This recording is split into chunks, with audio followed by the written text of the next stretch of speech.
सुप्रभात प्यारे बच्चों, मैं आपकी हिंदी की अध्यापिका टैगोर बाल निकेतन पब्लिक स्कूल से आज आपको कक्षा 5वीं पाठ हिंदी साहित्य से बूढ़ी गेंद, जो कि हमारा हिंदी साहित्य की बुक में संकलित है, के बारे में पढ़ाऊंगी।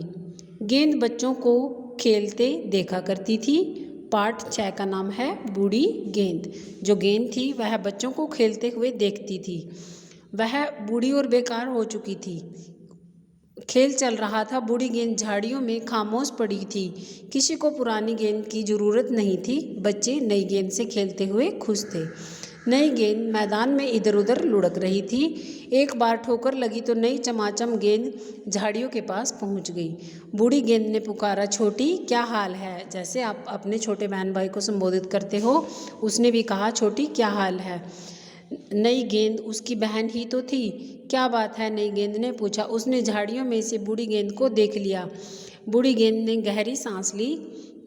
वह दुख भरे स्वर में बोली, कभी मैं भी सबके साथ खेला करती थी, बहुत अच्छा लगता था। पुराने दिन याद करती हूँ तो मन दुखी हो जाता है।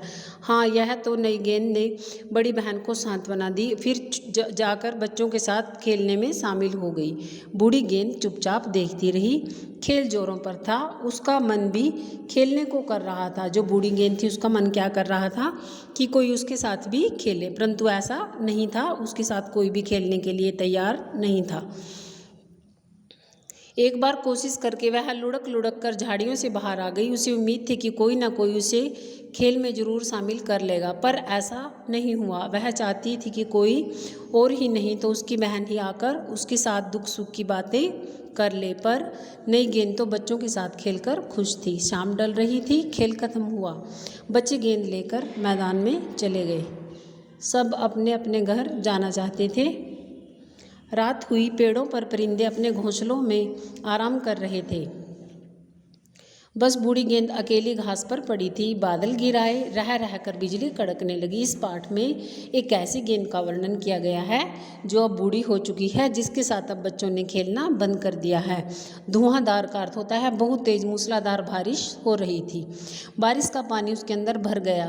कुछ देर बाद बारिश थम गई। चांद निकल आया। गेंद में भरे पानी पर चांदनी चमक रही थी। वह सोच रही थी कि क्या मुझे इसी तरह अकेले रहना होगा? फिर आगे सोचा न गया। उसके मन का दुख पानी में घुलने लगा, क्योंकि जो बोल थी वह फटी हुई थी बच्चों, और उसके अंदर पानी भर गया था।